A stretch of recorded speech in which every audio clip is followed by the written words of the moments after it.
She sighed deeply as she set her wine glass down on the kitchen island, the soft clink echoing in the quiet apartment. My girlfriend of 7 years, Emily, looked at me with an expression I'd never seen before, part pity, part resolve. I'd just finished telling her about the surprise I'd been planning. Front row tickets to a music festival in Portugal next summer, plus a week in a cliffside villa overlooking the Atlantic. I'd saved for months, skipping lunches out, taking extra freelance coding gigs on weekends, because she'd always talked about wanting to experience live music in Europe. "Ryan," she said softly, "we need to talk." My stomach tightened immediately.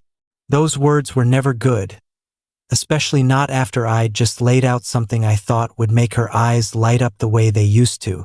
She folded her hands in her lap, staring at the marble countertop instead of at me.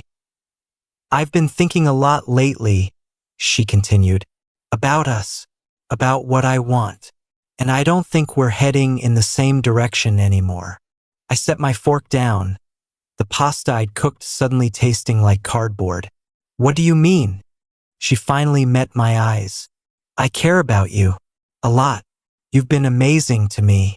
But I feel like we've become comfortable. Too comfortable. And I've realized I want more than comfort right now. I want excitement, passion, something that feels alive." The room felt smaller. I'd heard her complain about routine before. Little comments about how our weekends were always the same. Grocery runs, Netflix, maybe a walk in the park near our place in Seattle. I tried to change that. I'd booked cooking classes, suggested spontaneous road trips up the coast, even looked into dance lessons because she once mentioned wanting to learn salsa. But every time, she'd had an excuse. Tired from her job as a social media manager, busy with friends, or just not in the mood. "Is there someone else?" I asked quietly. She hesitated, then nodded. "His name is Dylan. He's a photographer I met through work. We've been talking a lot and spending time together. It's new, but he makes me feel things I haven't felt in a long time." The air left my lungs. 7 years. I'd met her right after college, when she was struggling to break into marketing and I was grinding through entry-level software development. We'd moved in together after 2 years, built a life in this apartment with the big windows and the balcony where we used to watch sunsets. I'd supported her when she quit her toxic agency job to go freelance, covering rent and bills for nearly a year while she built her portfolio. I'd celebrated every client win with her, stayed up late helping her brainstorm campaign ideas, even designed a custom website for her business for free. And now this. "So you've been seeing him while we've been together?" My voice stayed even. I didn't raise it. I'd never been the yelling type. She shifted uncomfortably. "It's not like I planned it. Things just happened. We haven't been connecting the way we used to, Ryan. You have to admit that." I thought about the nights I'd come home late from debugging code, only to find her already asleep. The weekends she spent at brunches that lasted until evening. The way intimacy had faded to almost nothing over the past year. I'd blamed work stress, the rainy Seattle winters, anything but us drifting apart. "I booked the Portugal trip for us," I said, "to reconnect, to give you the adventure you kept saying you wanted." She looked down again. "I know, and I feel terrible about the timing. But I can't pretend anymore. I think we're better as friends. Honestly, friends." The word landed like a slap. She kept talking, her voice gentle but firm. "You're steady, reliable, thoughtful. You'll always be important to me. We have so much history. Maybe we can still hang out sometimes? Keep things civil."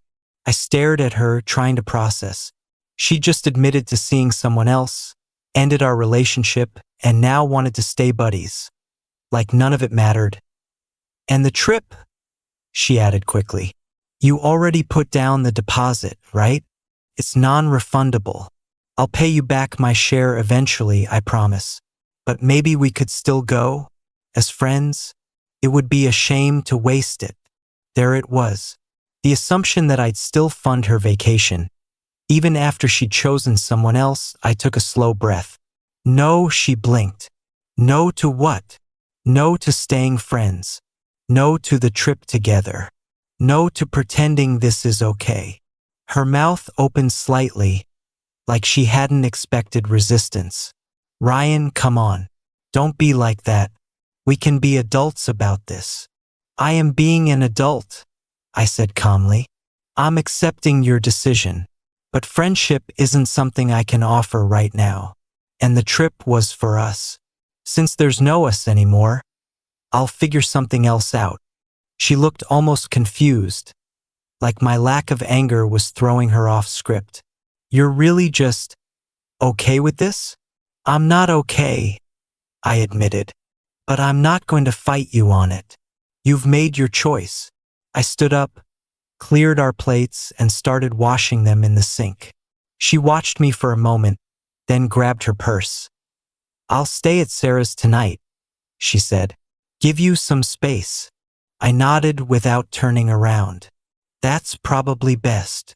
The door clicked shut behind her 20 minutes later, and the silence settled in like a heavy blanket. I didn't sleep that night.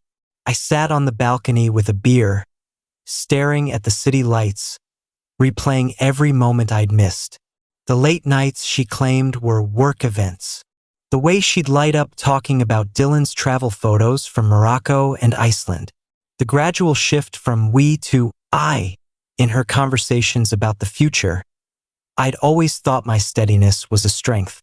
I wasn't the guy who planned wild weekends or posted dramatic sunsets on social media, but I showed up every day. Through job losses, family illnesses, her anxiety spirals. I'd been her safe place. Apparently, safe had become boring. The next morning, I texted my sister, Brooke, and asked if I could crash at her place for a few days. She didn't ask many questions, just said the guest room was mine. I packed a bag, left a note about handling logistics later, and left the apartment key on the counter. Emily texted that afternoon. Hey, hope you're okay. Can we talk about splitting stuff soon? Also, any chance you'd consider letting me use your half of the villa deposit? I could really use a break right now. I didn't reply. I spent the next week at Brooks, working remotely, going for long runs along the waterfront, and slowly untangling our shared life. I transferred my half of the savings account to a new one, canceled the joint credit card, emailed the landlord about removing my name from the lease early. Every step felt deliberate, quiet, final. I didn't post anything online, didn't vent to mutual friends, just moved forward. Brooke tried to cheer me up with takeout and bad movies, but mostly she just let me be. You're handling this better than most people would, she said one night. I'm not handling it well, I told her. I'm just not handling it loudly. About 3 weeks later, I heard through a mutual friend that things with Dylan hadn't lasted. Apparently, the passion burned bright and fast. He'd moved on to someone new within a month, leaving Emily reeling. She'd taken time off work, posted cryptic quotes about betrayal, and started reaching out to old friends for support. Then the messages started. First, a long text. I've been thinking about you a lot. I miss our talks. Miss coming home to you. Dylan was a mistake. Can we get coffee?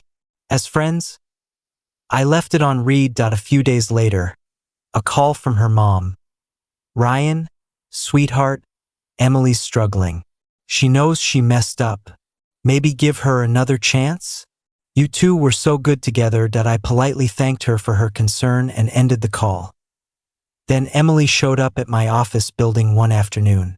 I was heading out for lunch when I saw her waiting near the entrance, holding 2 coffees, my usual order. Ryan, she said, offering one. Please, 5 minutes. I accepted the coffee but kept walking toward the park nearby. She fell into step beside me. I was wrong, she began. Completely wrong. Dylan was exciting at first, but he was selfish. Unreliable. He bailed the moment things got real. You were always there. I took that for granted. I sipped the coffee. It was exactly how I liked it. Oat milk, 1 sugar. I'm sorry, she continued, for how I ended things, for hurting you. I miss you, miss us, and I could really use that Portugal trip right now. Work's been awful, and I'm behind on bills since I took unpaid leave. Maybe we could go together, reconnect, or at least, could you spot me for my half? I'll pay you back, I swear. I stopped walking. Emily, I'm glad you're reflecting, but no, we're not going together, and I'm not covering your half. Her face fell. You're still angry. I'm not angry, I said. I'm done. She tried one more time a week later, showed up at Brooke's building somehow, waited in the lobby. Brooke texted me a warning, so I met her downstairs. I'm struggling, Ryan, she said, voice breaking. Friends are pulling away because I vented too much online. My freelance clients slowed down. I need help. From someone who actually cares. I looked at her, really looked. She seemed smaller somehow, tired, but I felt nothing pull me back. You made your choices, I said gently. Now you live with them. I'm moving forward. She started to argue, voice rising, but the doorman asked her to leave. I went back upstairs without looking back. Why then? I'd been talking to someone new. Her name was Claire, a project manager I'd met at a tech meetup. We'd grabbed drinks a couple times, then dinner. She was sharp, funny, loved hiking and live music, and never once made me feel like stability was a flaw. When I mentioned the Portugal villa, still booked, deposit paid, she didn't assume anything. She just said, "That sounds incredible. I've always wanted to go to a European festival." A few weeks later, I invited her to come with me. She said yes without hesitation, offering to cover her own flights and half the remaining balance immediately. No promises needed. No entitlement. We flew out in early summer. The festival was everything I'd hoped, sun-drenched stages, crowds singing along under string lights, late-night walks through cobblestone towns. Claire and I danced until our feet hurt, shared bottles of wine on the villa terrace, watched the ocean crash below us. One morning, as we checked in at the airport for the flight home, I spotted Emily across the terminal. She was alone, backpack slung over one shoulder, looking exhausted. Our eyes met. She started walking toward us. Claire noticed the tension and squeezed my hand. "Ryan," Emily said when she reached us, voice shaky. "You're here. With her." I nodded. "This is Claire." Emily glanced at Claire, then back at me. "I heard you were still going. I thought maybe I could tag along, split a room or something. I really need this break. Things have been awful." Claire stayed quiet, letting me handle it. "No," I said simply. Did Emily's eyes filled. "Please, I know I messed up. I see that now. You were the best thing in my life, and I threw it away for nothing.